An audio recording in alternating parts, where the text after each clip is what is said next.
ሰላም ጤና ይስጥልኝ ክብራትና ክብራን ውድ የቻናሌ ቤተሰቦች እንደምን አላችሁ? እኔ አለው እግዚአብሔር ይመስገን ደህና ነኝ። ዛሬም በጠቃሚና በአዲስ ፕሮግራም በድጋሜ ተገናኝተናል። በዛሬው የጤና ፕሮግራማችን ላይ የምንመለከተው አጥንቶቻችሁ እየደከሙ እንደሆነ የሚያሳየው ቁጥር አንድ አደገኛ ምልክት ምን እንደሆነ በዚህ ቪዲዮ ላይ በደንብ እንመለከታለን ማለት ነው። ጥያቄያችሁን በኮመንት ላይ አስፍሩልኝ፣ ይመልስላችኋለሁኝ። ላይክ እና ሼር ሳታደርጉ በፍጹም እንዳትጀምሩ። በቀጥታ ወደ ትምህርቱ እንለፍ። አጥንቶቻችሁ ከቀን ወደ ቀን እየደከሙና እየተሸረሸሩ ቢሆንስ? ግን ምንም አይነት ህመም ባይሰማችሁስ? ይህ የአጥንት መዳከምን ከሁሉም በላይ አደገኛ የሚያደርገው ዋናው ሚስጥር ነው። እንደ ጡንቻ ወይም ደግሞ እንደ ጅማት ጉዳት የአጥንት ጥንካሬ መቀነስ መጀመሪያ ላይ ምንም አይነት ግልጽ የሆነ ህመምን አያሳይም። በመደበኛነት እየተራመዳችሁ፣ እየሰራችሁ፣ ስፖርትን እየሰራችሁና ተራ ህይወታችሁን እየኖራችሁ የአጥንታችሁ ጥግግት ወይም ደግሞ ዴንሲቲው ግን በውስጥ በኩል በዝምታ ሊቀንስ ይችላል። ነገር ግን በጭራሽ ቸል ሊባል የማይገባው አንድ ትልቅ የባዮሎጂካል ማስጠንቀቂያ አለ። በቀላል አደጋ፣ በትናንሽ መንሸራተት ወይም በተራ እንቅስቃሴ ምክንያት የሚከሰት ያልተጠበቀ የስብራት አደጋ ነው። በተለይም እድሜያችሁ ከ40 ዓመት በላይ ከሆነ ይህ ጉዳይ ትልቅ ትኩረት ያስፈልገዋል። አጥንቶቻችን ህያው ቲሹ ናቸው። በህይወታችሁ ዘመን ሁሉ ሰውነታችሁ አሮጌውን አጥንት እያስወገደ በአዲስ ይተካል። በወጣትነት ዕድሜ የአጥንት አዲስ ግንባታ ፍጥነት ከአጥንት መሸርሸሩ እኩል ወይም ደግሞ የሚበልጥ ነው። ነገር ግን ዕድሜያችን እየገፋ ሲሄድ በሆርሞን ለውጦች፣ በተመጣጠነ ምግብ እጥረት፣ በአካል ብቃት እንቅስቃሴ ማነስ፣ በአንዳንድ መድኃኒቶችና የጤና ችግሮች ምክንያት የአጥንት መሸርሸሩ ፍጥነት ከአዲስ ግንባታው በላይ ይሆናል። በውጤቱም ታዲያ አጥንቶቻችሁ እየቀጠኑ፣ ቀዳዳዎቹ እየበዙና በቀላሉም የሚሰበር ይሆናሉ ማለት ነው። ታዲያ ለአጥንት መዳከም ቁጥር አንድ የማስጠንቀቂያ የአጥንት መዳከም ምልክት በአነስተኛ አደጋ ትልቅ የሆነ ስብራት መግጠም ነው። ፍራጊሊቲ ፍራክቸር እንለዋለን። ቆማችሁ ሳላችሁ ተንሸራታችሁ ወድቃችሁ የእጅ አንጓችሁ ሲሰበር ወይም ደግሞ ትንሽ ከባድ ነገርን ለማንሳት ስትታጠፉ በድንገት የጀርባ አጥንታችሁ ቢሰነጠቅ ወይም ደግሞ በቀላል ውድቀት የወገብ አጥንታችሁ ስብራት ቢገጥማችሁ እንዲሁም ደግሞ እንቅልፋችሁን ተኝታችሁ ስትነሱ ከአልጋ ልትነሱ ስትሉ ወይም ደግሞ በህመም ጊዜን አሳልፋችሁ ከአልጋችሁ ልትነሱ ስትሉ የሚከሰት የስብራት አደጋ።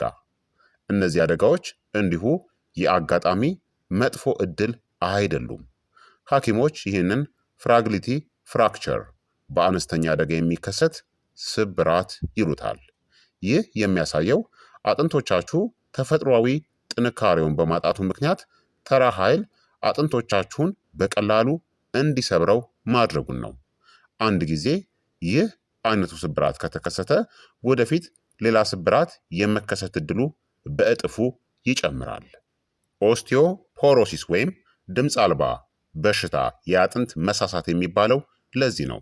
ስብራት እስካልተከሰተ ድረስ ሙሉ በሙሉ ጤናማ እንደሆናችሁ ሊሰማችሁ ይችላል።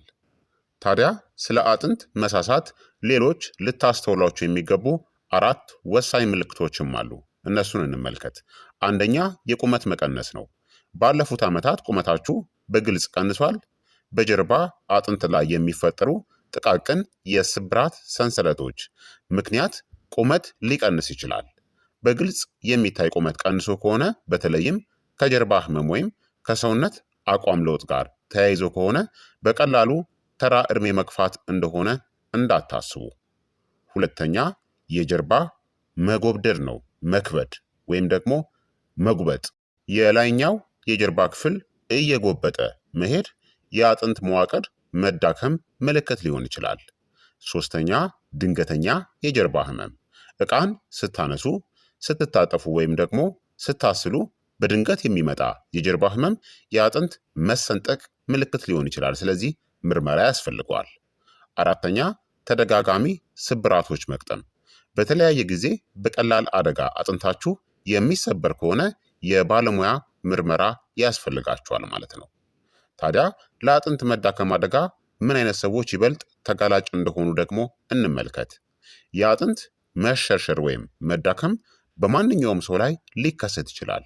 ነገር ግን አደጋው ከነዚህ ጋር ይጨምራል። የዕድሜ መግፋትናም የቤተሰብ ታሪክ፣ በጄኔቲክስ አማካኝነት፣ የሆርሞን ለውጥ በተለይ በሴቶች ላይ ከማረጥ በኋላ የሚከሰት የኤስትሮጅን ማነስ፣ የካልሲየምናም የቫይታሚን ዲ እጥረት፣ ሲጃራ ማጨስናም ከመጠን በላይ አልኮልን መጠጣት፣ እንቅስቃሴ አልባ ህይወትናም አነስተኛ የሰውነት ክብደት ካላችሁ። ታዲያ የአጥንት ጤንነት በቀላሉ የአረጋውያን ችግር ብቻ ያልሆነው ለዚህ ነው። በወጣትነት ዕድሜ የምትገነቧቸው ልማዶች በኋላ ላይ የአጥንታችሁን ጥንካሬ ሊወስኑት ይችላሉ። ታዲያ አጥንቶቻችንን እንዴት በትክክል ማወቅ እንደምንችል ደግሞ እንመልከት። በቀላሉ በመስተዋት በማየት ወይም ህመም ስለሌለ ብቻ አጥንቴ ጠንካራ ነው ማለት በፍጹም አይቻልም። የሐኪም ምርመራ እናም የዴክሳ እስካን የአጥንት ጥንካሬ መለኪያ ማድረግ ብቸኛው አስተማማኝ መንገድ ነው። ታዲያ አጥንቶቻችሁን ለማጠናከር የሚረዱ 5 ወሳኝ እርምጃዎችን ልንገራችሁ። አንደኛ በካልሲየም እናም በፕሮቲን የበለጸገ አመጋገብን መመገብ ነው። የወተት ተዋጽኦች፣ አረንጓዴ ቅጠላቅጠሎች፣ አሳ፣ ለውዝና ጥራጥሬዎችን አብዝታችሁ ተመገቡ። ሁለተኛ የጥንካሬ እናም የክብደት እንቅስቃሴዎችን ማድረግ። የአካል ብቃት እንቅስቃሴን ስታደርጉ አጥንቶቻችሁ ለሜካኒካል ጫና ምላሽን በመስጠት አዲስ ሴሎችን ይገነባል። ሶስተኛ የሰውነት ሚዛንን መጠበቅ ነው። ዋናው ነገር አጥንትን ማጠናከር ብቻ ሳይሆን እንዳትወድቁም መከላከል ነው። አራተኛ ቫይታሚን ዲን ማግኘት ወይም መጠቀም። ካልሲየም ወደ አጥንት እንዲገባ ቫይታሚን ዲ ወሳኝ ነው። የፀሐይ ብርሃንን አግኙ። ካስፈለገም በሐኪም ትዕዛዝ አማካኝነት ማሟያዎችን ወይም ሰፕልመንቶችን ተጠቀሙ። አምስተኛ ጎጂ ልማዶቻችሁን ማስወገድ ነው። ማጨስንናም አልኮልን መቀነስ የአጥንት መሸርሸርን ያግደዋል። ታዲያ ትልቁ እናም አደገኛው ስህተት ምንድን ነው? ትልቁ ስህተት ህመም እስኪመጣ ድረስ መጠበቅ ነው። ህመም ሲመጣ አጥንቶቻችሁ ቀድሞውኑ ተሰብሯል ማለት ሊሆን ይችላል። ስለዚህ አጥንትን የመጠበቅ ጉዞ ከመሰበሩ በፊት የሚጀምር የቅድመ ጥንቃቄ ስራ ነው። ስለዚህ አጥንታችሁ እየደከመ ለመሆኑ ቁጥር 1 ምልክቱ የመገጣጠሚያ ህመም አይደለም። የቆየ የጀርባ ህመምም አይደለም። ዋናውና ትልቁ ማስጠንቀቂያው በቀላሉ አደጋ ወይም ደግሞ በውድቀት ምክንያት የሚከሰት ስብራት ነው። ይህ ገጥሟችሁ የሚያውቅ ከሆነ ዕድሜ በመግፋቱ ነው ብላችሁ ቸል እንዳትሉት።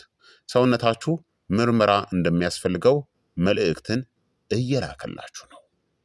የዛሬው የጤና ትምህርት ታዲያ ይህንን ይመስል ነበረ።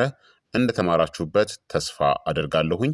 ይህ ቪዲዮ ወይም ደግሞ ይህ የጤና ትምህርት ጠቃሚ ሆኖ ካገኛችሁት ዕድሜያቸው ከ40 ዓመት በላይ ለሆኑ ወዳጆቻችሁና ለቤተሰቦቻችሁ ሼር ማድረጋችሁን እንዳትዘነጉ።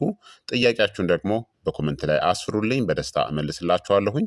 በቀጣይ የጤና ትምህርት እስከምንገናኝ እኔንም እናንተንም ቸር ያቆየን። መልካም ጊዜ፣ መልካም ቆይታ። ቻው ቻው።